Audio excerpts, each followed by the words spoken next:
అసిస్టెంట్స్ని ఎలా చూసుకుంటారు? తిడతారు? నేను చెప్పానండి, ఇప్పటి వరకు ఎవరన్నా వేస్తారా direction, Rohit Shetty and team అని వేస్తాడు బాలీవుడ్లో.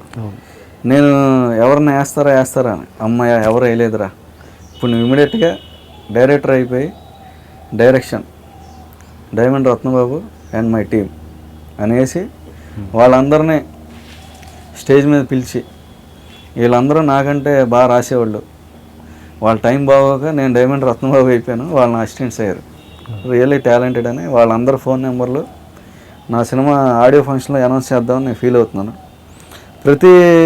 అందరూ రైటర్స్కి అన్యాయం జరుగుతుందని అంటున్నారు కానండి, రైటర్స్ వెల్ ఎస్టాబ్లిష్డ్ సెటిల్డ్ రైటర్లకు ఎవ్వడూ అన్యాయం చేయడానికి దమ్ము సరిపోదు. ఇప్పుడు ఒక్కంద వంశీ దగ్గర కథ లేపాలంటే దమ్ము సరిపోద్దా? డైమండ్ రత్నబాబు దగ్గర డైలాగ్స్ రాయించుకుని కార్డ్ అయిపోతే వాడికి దమ్ము సరిపోద్దా? ఎవరికి రైటర్లకు అన్యాయం జరగట్లా, గోస్ట్ రైటర్లకు అన్యాయం జరుగుతుంది. వాళ్ళని వాడేసుకుని పేరు వేస్తున్నారు వేయట్లే. నా బాధ గోస్ట్ రైటర్ల మీద, నా పెయిన్ కూడా గోస్ట్ రైటర్లు ఇప్పుడు నా దగ్గర పని చేస్తూ ఉంటారు, 6 పని చేస్తున్నారు. సినిమా సక్సెస్ అయితే క్రెడిట్ నాకు వస్తుంది, ఈ 6 కష్టం కూడా నేను లేపేస్తున్నాగా. నా నుంచి గిరీశం అనే ఒక కుర్రాడు శ్రీమణి కింద పేరు మార్చుకుని ఈడు 6 అడుగులు బుల్లెట్ అని చెప్పి రైటర్ అయ్యాడు, నా అసిస్టెంట్. వాడిని చూసినప్పుడు నేను గర్వంగా ఫీల్ అవుతాను.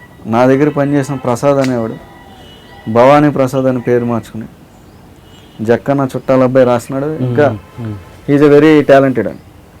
నా దగ్గర పనిచేసిన సురేష్ అని ఒక కుర్రాడు ఈరోజు నందిని నర్సింగ్ హోమ్ అని నరేష్ గారు అది చేస్తున్నాడు. రాజేష్ అని ఒక కుర్రాడు గేట్ అనే ఒక సినిమా డైరెక్షన్ చేశాడు. వీళ్ళందరూ నాకు పోటీ అవ్వాలని నేను ఎప్పుడు ఫీల్ అవుతూ ఉంటాను. నేను ఏ ఆఫీస్కి వెళ్ళినా కూడా వీళ్ళందరిని తీసుకెళ్ళి ఈజ్ మై అసిస్టెంట్ సార్, బ్రహ్మాండంగా రాస్తారని చెప్పి పరిచయం చేస్తాను. బేరాలు ఆడొద్దు అనేది ఏంటంటే, నాకు ఇచ్చే అమౌంట్ పెద్ద అమౌంట్ అయితే నా దగ్గర పనిచేసే వాళ్ళందరికీ ఎక్కువ ఇవ్వచ్చు, నా తక్కువ అమౌంట్ వస్తే వాళ్ళకి తక్కువ ఇస్తున్నాను, అదే పెయిన్ తప్ప ఆ బేరాలు ఆడొద్దు అనే దానికి ఇది ఆన్సర్ అండి.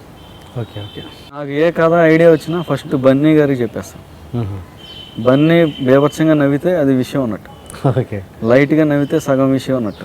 మొన్న రీసెంట్గా ఒక మాట అన్నాడు, మెచ్యూరిటీ పెరిగిపోయింది డైమండ్, కొత్త ఆలోచనలతో వస్తున్నారు జనాలు, నువ్వు కొద్దిగా మారాలన్నాడు.